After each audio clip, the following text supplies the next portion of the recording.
Here we go. Well, hello there. How is everyone? I hope you're well, you amazing, beautiful, wonderful people. What day is it? It's Wednesday.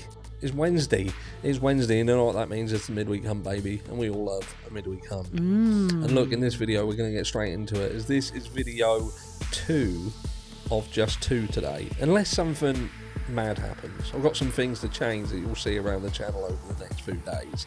So having a half day kind of behind the scenes stuff. But anyway, let's get straight into it, because what we're looking at Heather Fitzgerald's video this morning. And look, I'm not going to play the entire video, but the link to this video is going to be in the description of this video, and it's also going to be in the pinned comment. And I think with us playing the first few minutes of this video, you will see absolutely the importance of this video and why I feel that anybody following the Idaho 4K should get over there and watch it and absolutely pay attention, because what's happening in this case is people aren't paying attention. They're seeing what they want to see, they're hearing what they want to hear. If they've already been prejudgmental with respect of Bryan Kohberger and whether they believe that he did it, then people are, more often than not, they're willing to overlook and to give a pass on things that are happening that quite strictly shouldn't be happening. But let's get into it. It will make more sense. It will make more sense. And it gets worse as the video goes on. So, again, that's when you've watched this, you'll see that you want to go and check the rest of it out. So here we go, look. He says as he plays like that. Let's return to the 2nd of May 2024 at the hearing that the state and defence argue if the 4th and 5th compel motion hearing should be closed. Does it ever end with Bryan Kohberger?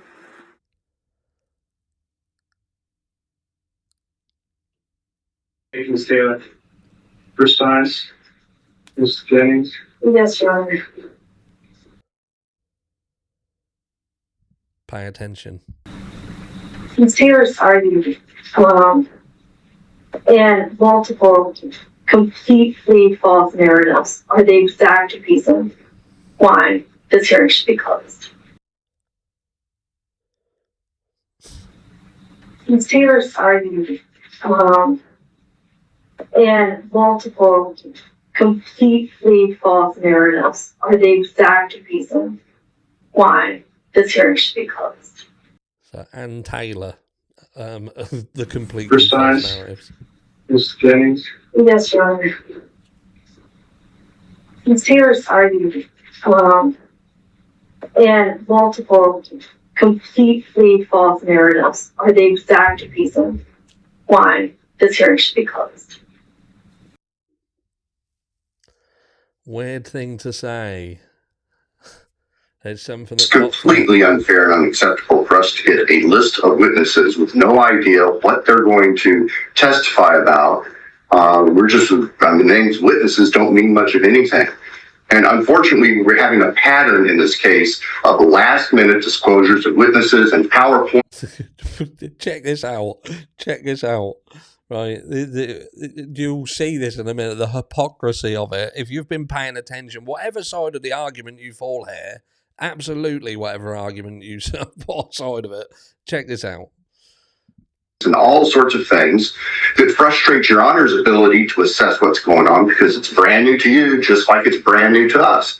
And I think that practice has to stop.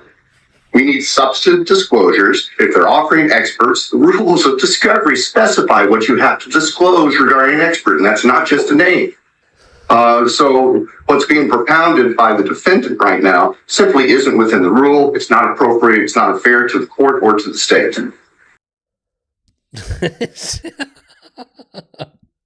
Is he fucking serious? So again, let me know down below in the comments what you're thinking to this so far. And again, as this video progresses, it gets progressively worse. And again, let's get into it. Is he serious? It's completely unfair and unacceptable for us to get a list of witnesses with no idea what they're going to testify about. The names witnesses don't mean much of anything. And unfortunately, we're having a pattern in this case of last-minute disclosures of witnesses and PowerPoints and all sorts of things that frustrate your Honor's ability to assess what's going on because it's brand new to you, just like it's brand new to us. And I think that practice has to stop. We need substantive disclosures. If they're offering experts, the rules of discovery specify what you have to disclose regarding an expert, and that's not just a name. So what's being propounded by the defendant right now simply isn't within the rule. It's not appropriate. It's not fair to the court or to the state.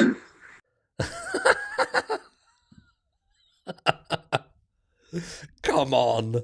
You must see the hypocrisy there. If you've been following this, you look at how they are placing themselves in front of Judge John Judge and the difference in front of Hitler. Yes, Your Honor. Ms. Taylor's argued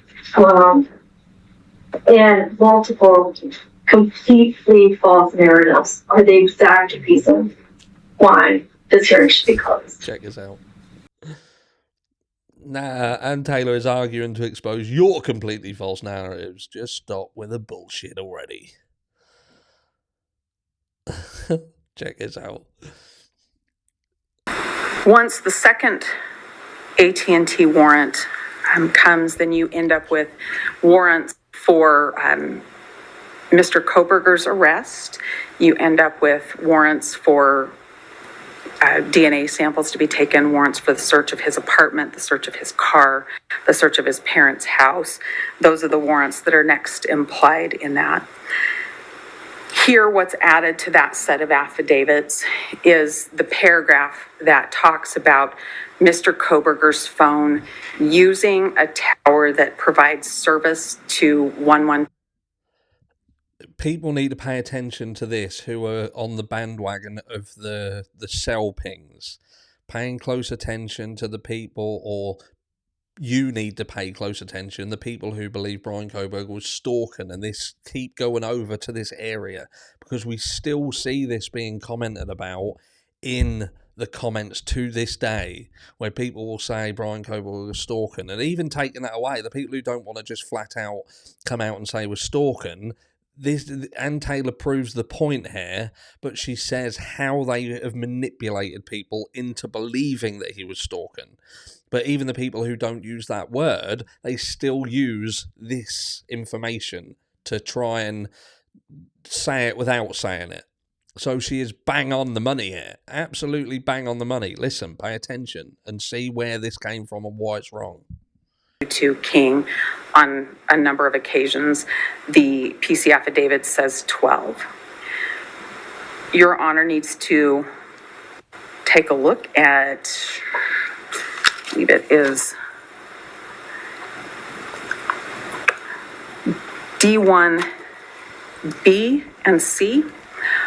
That's an email from Nicholas Balance, and he's talking to the detective in Moscow about the dates that he says this thing happens.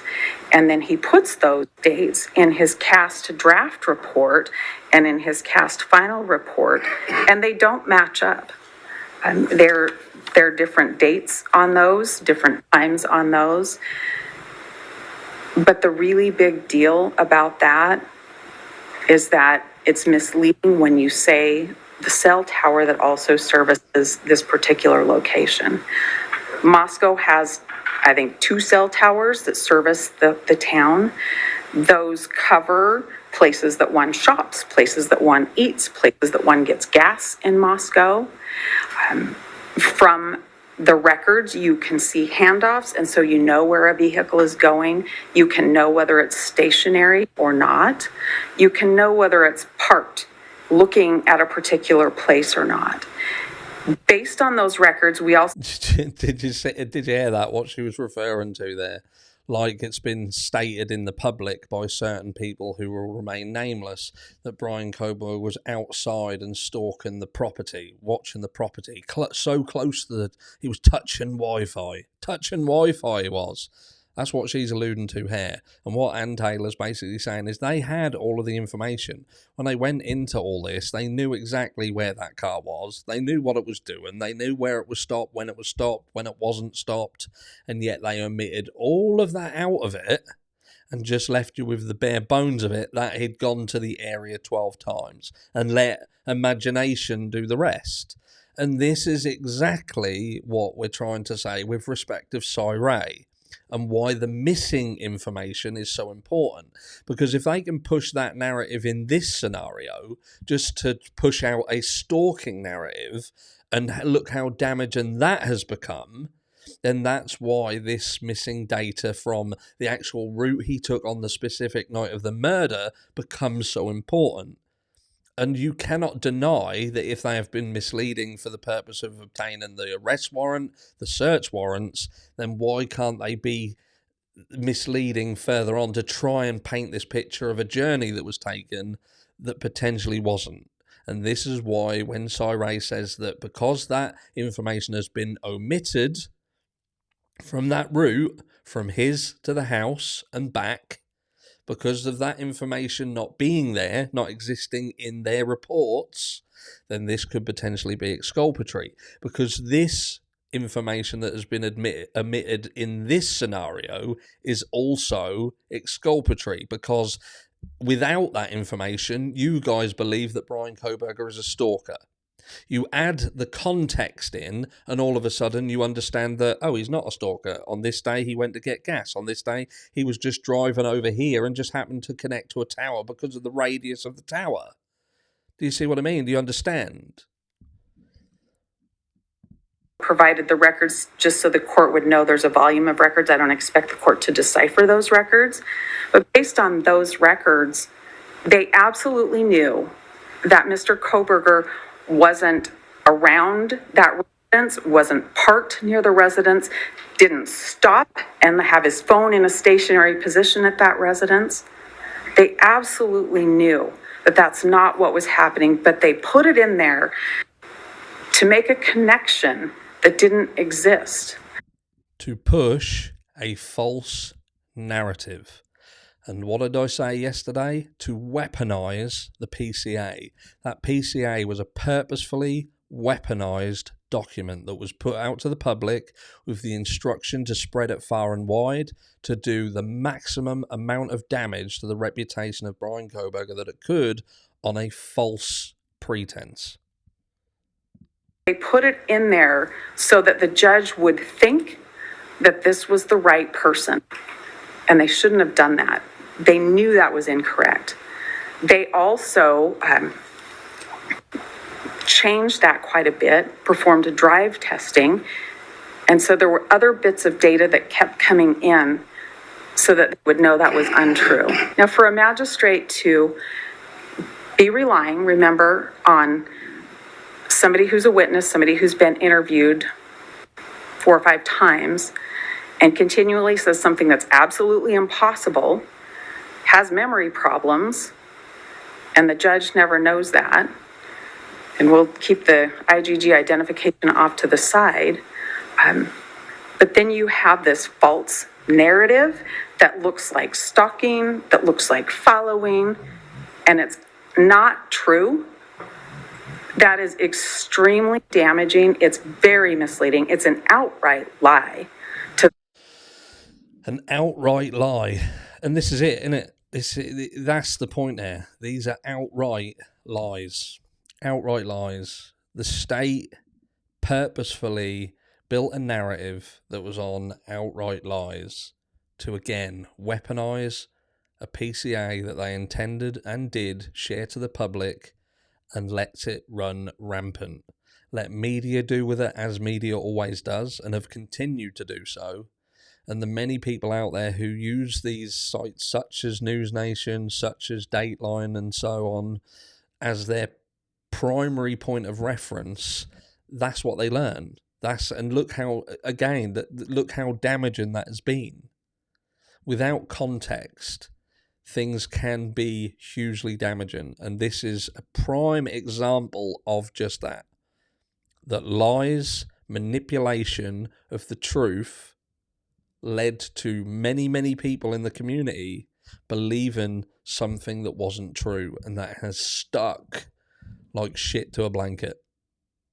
Let me know down below if this has changed your thoughts, your mindset, your feelings about anything, especially if you're someone who believed that Brian Kohberger was a stalker. You felt that these multiple trips, these 12 or 13 trips to 1122 King Road, that's what you felt that they were, and now you see something different. I'd be interested to see if this has changed anyone's mind. And again, head over to this video and watch the rest of it, because it does get worse. It does get worse. Love you all. Mwah.